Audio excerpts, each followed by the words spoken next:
Whites one ടിവിയും Rajan ജോസഫും കൂടെ ചേർന്ന് ഈ രാഹുൽ മാങ്കൂട്ടത്തിനെതിരെ വ്യാജ വാർത്തകൾ ചമച്ചുവിടുകയാണ് എന്നുള്ള രീതിയിൽ. രാഹുൽ മാങ്കൂട്ടം ഒരു കോഴിയാണ് എന്നുള്ള രീതിയിൽ നമ്മുടെ പ്രിയപ്പെട്ട സ്നേഹിതൻ രാജൻ ജോസഫ് പറഞ്ഞതോടുകൂടിയാണ് ഈ വിഷയം ചൂടുപിടിക്കുന്നത്.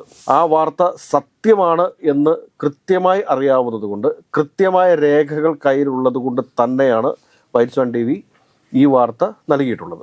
ഈ വൈറ്റ്സ് വൺ ടി വിയും രാജൻ ജോസഫും രാഹുൽ മാങ്കൂട്ടത്തിനെതിരെ വ്യാജ വാർത്തകൾ ചമയ്ക്കുന്നു എന്ന് ആരോപണം ഉന്നയിക്കുന്നവരോട് നമുക്ക് ഒറ്റ കാര്യം മാത്രമേ പറയാനുള്ളൂ. അതായത്, നിങ്ങൾക്ക് അങ്ങനെ ഒരു പരാതി ഉണ്ട് എന്നുണ്ടെങ്കിൽ നിങ്ങൾ പോലീസിനെ സമീപിക്കണമെന്നേ. പരിചയപ്പെട്ട് 24 മണിക്കൂറിനുള്ളിൽ തന്നെ മോശപ്പെട്ട മെസ്സേജ് അവർക്ക് ലഭിച്ചു എന്നാണ്. ഇലക്ഷൻ കമ്മീഷന്റെ വെബ്സൈറ്റിൽ കിട്ടുന്ന രാഹുൽ മാങ്കൂട്ടത്തിലിൻ്റെ എൻ്റെ കയ്യിലിരിക്കുന്ന ഈ അഫിഡവിറ്റ് മറിച്ച് നോക്കിക്കഴിഞ്ഞാൽ തന്നെ ഇതുമായി ബന്ധപ്പെട്ടിട്ട് ഒരുപാട് ചോദ്യങ്ങൾ നമുക്ക് കിട്ടും. നമസ്കാരം. യൂത്ത് കോൺഗ്രസ് നേതാവും അതുപോലെ തന്നെ പാലക്കാട് MLA-യുമായ രാഹുൽ മാങ്കൂട്ടത്തിൽ പ്രത്യേകിച്ച് നമ്മൾ വൈറ്റ്സ് വൺ ടിവിയിൽ നിരന്തരം ആരോപണങ്ങൾ, അതിൽ തെളിവുകളൊക്കെ പുറത്തുവിടുന്നുണ്ട്. അപ്പോൾ പുറത്തുള്ളൊരു ചർച്ചാ വിഷയം എന്ന് പറഞ്ഞാൽ ഇതെല്ലാം സത്യമായ സാധനങ്ങളല്ല, കെട്ടിച്ചമച്ച അല്ലെങ്കിൽ ഒരു വ്യക്തിയെ ഇല്ലാണ്ടാക്കാൻ പറ്റുള്ളൊരു സാധനം എന്നാണ്. അപ്പോൾ ഇതിൻ്റെയൊക്കെ നിജസ്ഥിതി എന്താണ്? ഇത് ഒരുപാട് സൈബർ മീഡിയകളിൽ ഇപ്പോൾ ഇതൊരു വ്യാജ പ്രചരണമായിട്ട് ഇങ്ങനെ ഉയർന്നു വരുന്നുണ്ട്. വൈറ്റ്സ് വൺ ടിവിയും രാജൻ ജോസഫും കൂടെ ചേർന്ന് ഈ രാഹുൽ മാങ്കൂട്ടത്തിനെതിരെ വ്യാജ വാർത്തകൾ ചമച്ചുവിടുകയാണ് എന്നുള്ള രീതിയിൽ ഈ വിഷയം ആരംഭിക്കുമ്പോൾ, അത് രാഹുൽ മാങ്കൂട്ടം ഒരു കോഴിയാണ് എന്നുള്ള രീതിയിൽ നമ്മുടെ പ്രിയപ്പെട്ട സ്നേഹിതൻ രാജൻ ജോസഫ് പറഞ്ഞതോടുകൂടിയാണ് ഈ വിഷയം ചൂടുപിടിക്കുന്നത്. അപ്പോൾ എന്തുകൊണ്ട് അദ്ദേഹം ഇത് പറഞ്ഞു എന്നുള്ളത് പൊതുസമൂഹം മൊത്തത്തിൽ ചോദിക്കുന്നൊരു ചോദ്യമായിരിക്കാം. സ്വാഭാവികമായിട്ട് നമുക്കൊരു ഒറ്റ ഉത്തരവേ പറയാനുള്ളൂ. അദ്ദേഹത്തിനും അതോടൊപ്പം തന്നെ വൈറ്റ്സ് വൺ ടിവിക്കും കൃത്യമായ ബോധ്യത്തിൻ്റെ അടിസ്ഥാനത്തിൽ തന്നെയാണ് ആ വാർത്ത സത്യമാണ് എന്ന് കൃത്യമായി അറിയാവുന്നത് കൊണ്ട്, കൃത്യമായ രേഖകൾ കയ്യിലുള്ളത് കൊണ്ട് തന്നെയാണ് വൈറ്റ്സ് വൺ ടി വി ഈ വാർത്ത നൽകിയിട്ടുള്ളത്. കാരണം അദ്ദേഹം കോഴിയാണ് എന്ന് മാത്രം പറഞ്ഞ് നമ്മളത് അവിടെ അവസാനിപ്പിച്ച ഒരു വാർത്തയാണ്. പിന്നീട് ഈ വാർത്തയെ ഇരയായിട്ടുള്ള ഒരു പെൺകുട്ടിയുടെ വോയിസ് സഹിതം റിപ്പോർട്ടർ ടി വി ഇത് പുറത്തുവിടുന്നു. വളരെ ആധികാരികമായിട്ടാണ് റിപ്പോർട്ടർ ടി വി ഇത് പുറത്തുവിടുന്നത്. ഈ വൈറ്റ്സ് വൺ ടിവിയും രാജൻ ജോസഫും രാഹുൽ മാങ്കൂട്ടത്തിനെതിരെ വ്യാജ വാർത്തകൾ ചമയ്ക്കുന്നു എന്ന് ആരോപണം ഉന്നയിക്കുന്നവരോട് നമുക്ക് ഒറ്റ കാര്യം മാത്രമേ പറയാനുള്ളൂ. അതായത്, നിങ്ങൾക്ക് അങ്ങനെ ഒരു പരാതി ഉണ്ട് എന്നുണ്ടെങ്കിൽ നിങ്ങൾ പോലീസിനെ സമീപിക്കണമെന്നേ. അതല്ല എൻ്റെ ഒരു രീതി. കാരണം ഇവിടെ നമ്മുടെ നാട്ടിൽ നിയമവശങ്ങളുണ്ടല്ലോ. അതല്ല എങ്കിൽ രാഹുൽ മാങ്കൂട്ടം ചെയ്യേണ്ട ഒറ്റ കാര്യം മാത്രമേ ഉള്ളൂ. അതായത്, തൻ്റെ ശബ്ദമല്ല ആ ഓഡിയോയിൽ കേട്ടത് എന്ന് പറഞ്ഞു കഴിഞ്ഞാൽ അപ്പൊ തീരത്തില്ലേ, ഈ പ്രശ്നങ്ങൾ മുഴുവൻ അവിടെ അവസാനിക്കുമല്ലോ. രാഹുൽ അനുകൂലികൾ, യൂത്ത് കോൺഗ്രസ്സുകാരെന്ന് ഞാൻ പറയുന്നില്ല, രാഹുൽ അനുകൂലികളായിട്ടുള്ള ആളുകൾ എന്താണ് പറഞ്ഞുകൊണ്ടിരിക്കുന്നത്? പരാതിയില്ല എന്ന്. അതിൽ എന്ത് ധാർമ്മികതയാണുള്ളത്? അതല്ല എങ്കിൽ ഇതിനു മുമ്പ് മറ്റു പല ആളുകളും, ഇടതുപക്ഷത്തിന്റെ പല ആളുകളും ഇങ്ങനെ പീഡന കേസുകളിൽ പെട്ടിട്ടില്ലേ എന്നാണ് ചോദ്യം. അങ്ങനെ ഉണ്ടെങ്കിൽ ഇടതുപക്ഷവും അങ്ങനെ ചെയ്തു, അതുകൊണ്ട് ഞങ്ങൾക്ക് ഇങ്ങനെ ചെയ്തുകൂടെ എന്ന് ചോദിക്കുന്നതിന് തുല്യമല്ലേ അത്?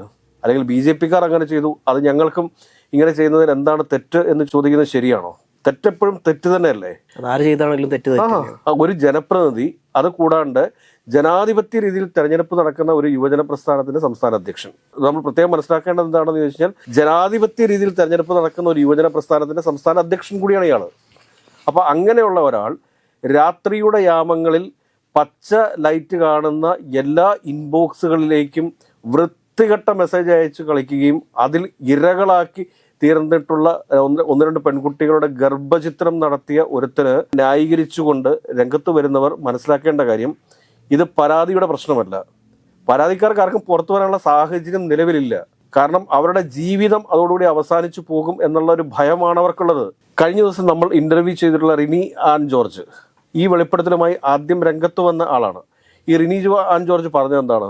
പരിചയപ്പെട്ട് 24 മണിക്കൂറിനുള്ളിൽ തന്നെ മോശപ്പെട്ട മെസ്സേജ് അവർക്ക് ലഭിച്ചു എന്നാണ്. ഈ റിനി ജോർജ് തന്നെ നമ്മളോട് പറഞ്ഞ കാര്യം എന്താണെന്ന് വെച്ചാൽ, പരാതിക്കാരിൽ പലർക്കും പുറത്തേക്ക് വന്ന് പരാതി നൽകാൻ ബുദ്ധിമുട്ടുള്ളത് എന്തുകൊണ്ടാണെന്ന് വെച്ചാൽ അവരുടെ ജീവിതം അവിടെ അവസാനിച്ചു പോകും എന്നുള്ളത് കൊണ്ടാണ്.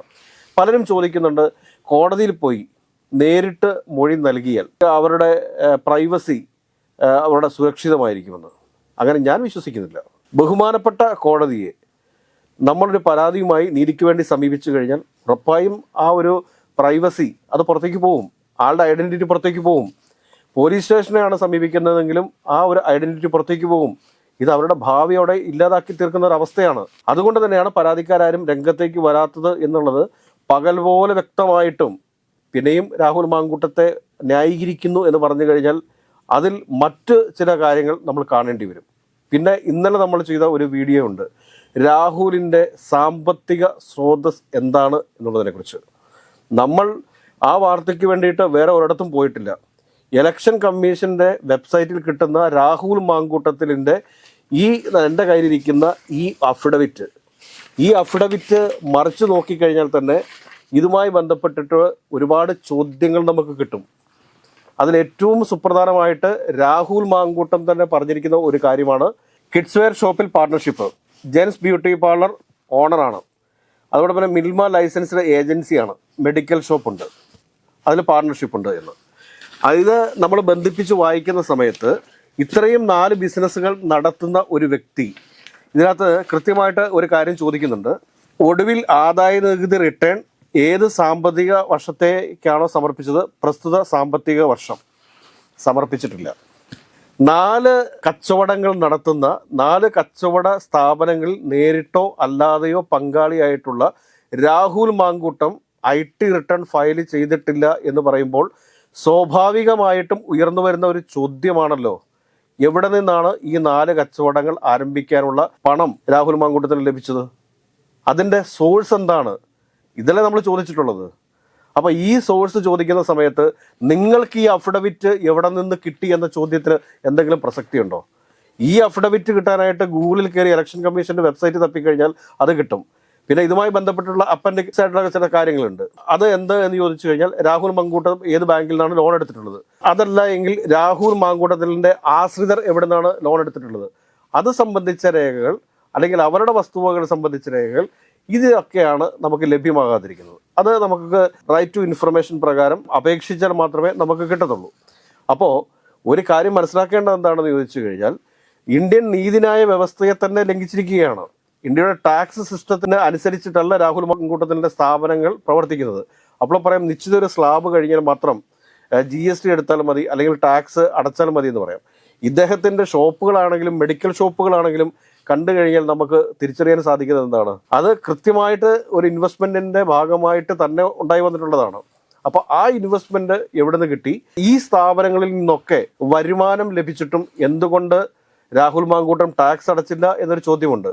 രാഹുൽ മാങ്കൂട്ടം തന്നെ മലയാള മനോരമയുടെ ഒരു ഇൻ്റർവ്യൂവിൽ പറഞ്ഞിട്ടുണ്ട്. അതെന്താ അദ്ദേഹം പറഞ്ഞിട്ടുള്ളത്? താൻ പല സ്ഥാപനങ്ങളിലും ഇൻവെസ്റ്റ്മെൻറ്റ് നടത്തിയിട്ടുണ്ട്, പക്ഷേ ലാഭം എടുക്കാൻ വേണ്ടിയിട്ട് മാത്രമേ താൻ ആ സ്ഥാപനങ്ങളിൽ പോകത്തുള്ളൂ എന്ന്. ഇതൊക്കെ വെറുതെ ഇരുന്ന് പറഞ്ഞതാണോ?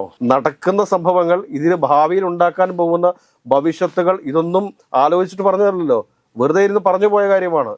രാഹുൽ മാങ്കൂട്ടം ഇതിന് മറുപടി പറയട്ടെ. താൻ നിക്ഷേപിച്ചിട്ടുള്ള സ്ഥാപനങ്ങളിൽ, ലാഭമെടുക്കാൻ പോകുന്ന സ്ഥാപനങ്ങളിൽ, ആ സ്ഥാപനങ്ങളിൽ നിന്ന് ലാഭമെടുത്തിട്ട് അത് എന്തുകൊണ്ടാണ് തെരഞ്ഞെടുപ്പ് അഫിഡവിറ്റിൽ കാണിക്കാതിരുന്നിട്ടുള്ളത്? അത് ആരെങ്കിലുമൊക്കെ കോടതിയെ സമീപിച്ചു കഴിഞ്ഞാൽ ഇദ്ദേഹത്തിന്റെ തെരഞ്ഞെടുപ്പ് വരെ റദ്ദാവത്തില്ല, ഇദ്ദേഹം രാജിവെക്കേണ്ട ആവശ്യം വരത്തില്ലല്ലോ. MLA സ്ഥാനം വരെ തെറിച്ചു പോകുന്ന ഒരു വിഷയമായിരിക്കും. തീർച്ചയായിട്ടും സാധ്യതകൾ ഇല്ലാതില്ല. ഇത് കൂടാതെ വേറൊരു വലിയ കാര്യം കൂടി പറയുന്നുണ്ട്. ഫോം, കമ്പനി, ട്രസ്റ്റ് മുതലായ ഉൾപ്പെടെയുള്ള സ്ഥാപനങ്ങൾക്കോ അല്ലെങ്കിൽ ഏതെങ്കിലും വ്യക്തിക്കോ നൽകിയ വ്യക്തിഗത വായ്പ അഡ്വാൻസ് കടക്കാരിൽ നിന്ന് കിട്ടാനുള്ളതും അവയുടെ തുകയും ഇല്ല, ബാധകമല്ല, ഇല്ല, ബാധകമല്ല. അതായത് ആശ്രിതരുടെയൊക്കെയാണ് പറഞ്ഞേക്കുന്നത്. ഇദ്ദേഹത്തിൻ്റെ പറയുന്നുണ്ട് ഇല്ല എന്ന്. ഒരു കച്ചവടമായി കഴിയുമ്പോഴത്തേക്ക് ആ കച്ചവടത്തിൽ ഉറപ്പായിട്ടും വാങ്ങുന്നവരും ഉണ്ടാവും, കൊടുക്കേണ്ടവരും ഉണ്ടാവും. അപ്പോൾ അതിനകത്ത് രേഖപ്പെടുത്തിയിട്ടില്ലല്ലോ. നമ്മളിങ്ങനെ ഈ തലനാരിഴ ചികഞ്ഞ് നമ്മളിത് പരിശോധിക്കാൻ വേണ്ടി പോകുന്നില്ല. പക്ഷേ രാഹുൽ മാങ്കൂട്ടത്തെ പോലുള്ളൊരു കള്ളനാണയത്തെ തീർച്ചയായിട്ടും പൊതുസമൂഹത്തിന് മുമ്പിൽ തുറന്നു കാണിക്കേണ്ടതുണ്ട് എന്നുള്ളത് കൊണ്ട് തന്നെയാണ്. അതുകൊണ്ട് തന്നെ വൈറ്റ് സ്വാൻ ടിവിയും രാജൻ ജോസഫും ചമച്ചത് വ്യാജ വാർത്തയല്ല, ഒരു വ്യാജനെക്കുറിച്ചുള്ള സത്യസന്ധമായ കാര്യങ്ങളാണ് എന്ന് പൊതുസമൂഹം ഇനിയെങ്കിലും മനസ്സിലാക്കുക. നമ്മളുടെ വീഡിയോയ്ക്ക് താഴെ വരുന്ന പോസിറ്റീവ് കമൻറ്റുകൾ വായിച്ച് മനസ്സിലാക്കുക. അതിലും കൂടുതലായിട്ടുള്ളതും കോൺഗ്രസിനെ സ്നേഹിക്കുന്ന ആളുകളാണ് എന്ന യാഥാർത്ഥ്യം മനസ്സിലാക്കുക. മറിച്ച് ഇതൊരു വ്യാജ വാർത്തയാണ്. ഇതെങ്ങനെയാണെന്ന് വ്യാജ വാർത്തയാവുന്നത്?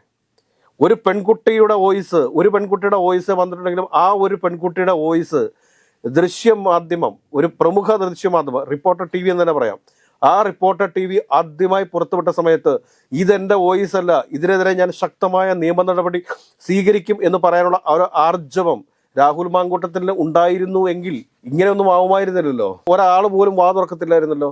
അപ്പോൾ മറുപടി പറയാനില്ലാത്ത രാഹുൽ മാങ്കൂട്ടം ഇവിടെ സ്റ്റക്കായി നിൽക്കുകയാണ്. ആ സ്റ്റെക്കായി നിൽക്കുന്ന രാഹുൽ മാങ്കൂട്ടത്തിന് സ്തുതി പാടാനായിട്ട് ചില വാനരന്മാരുമുണ്ട്. അതിനപ്പുറത്ത് അവർക്ക് കോൺഗ്രസിനോടോ UDF-നോടോ ഉള്ള ഒരു സ്നേഹം കൊണ്ടൊന്നുമല്ല. രാഹുൽ മാങ്കൂട്ടം വിശുദ്ധനാണെന്നാണ് ഇപ്പോഴും അവർ കരുതിക്കൊണ്ടിരിക്കുന്നത്. അവർ ചോദിക്കുന്ന ചോദ്യം ഇതാണ്, പരാതി എവിടെ എന്ന്. ആരെങ്കിലും പരാതി കൊടുക്കുമോ?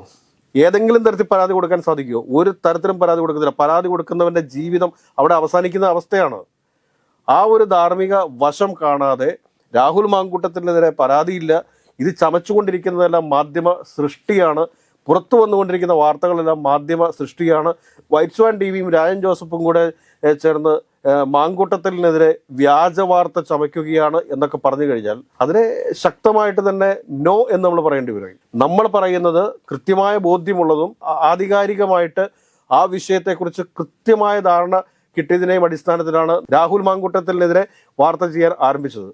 അത് അദ്ദേഹത്തോടുള്ള പേഴ്സണൽ വൈരാഗ്യമോ അല്ലെങ്കിൽ കോൺഗ്രസ് പാർട്ടിയോടോ UDF-നോടോ ഉള്ള ഒരു ദേഷ്യത്തിന് പുറത്തൊന്നുമല്ല. ഒരു കൃത്യമായൊരു വാർത്ത, ഇത്രയധികം പെൺകുട്ടികൾ ഇവിടെ ചതിക്കപ്പെട്ടിരിക്കുന്നു എന്ന യാഥാർത്ഥ്യം മനസ്സിലാക്കി കഴിഞ്ഞപ്പോഴാണ് വൈറ്റ് സ്വാൻ TV ഇതുപോലൊരു വാർത്തയുമായി ഇറങ്ങിയത്. അതുകൊണ്ട് വൈറ്റ് സ്വാൻ ടിവിയും രാജൻ ജോസഫും ചമച്ചിരിക്കുന്നത് വ്യാജ വാർത്തയല്ല, അത് സത്യമാണ് എന്നുള്ള ഉത്തമ ബോധ്യമുണ്ട്. ആ ബോധ്യത്തിൽ ഇനിയും ഉറച്ചു നിൽക്കും രാഹുൽ മാങ്കൂട്ടം തയ്യാറാവേണ്ടത്, അല്ലെങ്കിൽ അദ്ദേഹത്തെ പിന്തുണച്ചു വരുന്ന വാനരന്മാർ തയ്യാറാവേണ്ടത് നമ്മൾ രേഖകൾ വെച്ച് ചോദിക്കുന്ന ചോദ്യങ്ങൾക്ക് ഉത്തരമാണ് നൽകേണ്ടത്. മറിച്ച് അതിന് മറുചോദ്യമായിട്ട് വന്നിട്ട് കാര്യമില്ല. നിങ്ങൾക്ക് ഈ അഫിഡവിറ്റ് എവിടെ നിന്ന് കിട്ടിയെന്നൊക്കെ ചോദിച്ചു കഴിഞ്ഞാൽ അത്രയും പോലും വിവരവും ബോധവും ഇല്ലാത്തവരാണ് രാഹുൽ മാങ്കൂട്ടം ഫാൻസ് എന്ന് വേണം നമ്മൾ മനസ്സിലാക്കാനായിട്ട്. ഏത് കൊച്ചുകുട്ടിക്കും അറിയാം ഇലക്ഷനുമായി ബന്ധപ്പെട്ടിട്ടുള്ള എല്ലാ ഡോക്യുമെന്റ്സും, അതായത് കോൺഫിഡൻഷ്യലായിട്ട് സൂക്ഷിക്കേണ്ട വിവരങ്ങൾ ഒഴിച്ച്, വ്യക്തിഗത വിവരങ്ങൾ ഒഴിച്ച് ബാക്കിയെല്ലാം ഇലക്ഷൻ കമ്മീഷന്റെ വെബ്സൈറ്റിൽ നമുക്ക് അവൈലബിൾ ആണ്. അതുപോലും അറിയാത്തവന്മാരാണ് വീഡിയോയ്ക്കിടയിൽ വന്നിട്ട് രാഹുൽ മാങ്കൂട്ടത്തിനെതിരെ വ്യാജ വാർത്ത നിങ്ങൾ പറവൂര് കണ്ടില്ലേ എന്നൊക്കെ ചോദിക്കുന്നത്. പറവൂര് പോലെയാണോ ഇത്? ഒരുപാട് വ്യത്യാസമില്ലേ? രാവും പകലും പോലുള്ള വ്യത്യാസമില്ലേ? അപ്പോൾ അതുകൊണ്ട് പറയാനുള്ളത്, രാജൻ ജോസഫും വൈറ്റ് സ്വാൻ ടിവി ഏതൊക്കെയാലും രാഹുൽ മാങ്കൂട്ടത്തിനെതിരെ ചമച്ചിരിക്കുന്നത് വ്യാജ വാർത്തയല്ല, സത്യസന്ധമായ വാർത്തയാണ്. ആ വാർത്തകളുമായിട്ട് ഇനിയും മുമ്പോട്ട് തന്നെ പോകും. അതിനകത്ത് ഒരു സംശയവും വേണ്ട.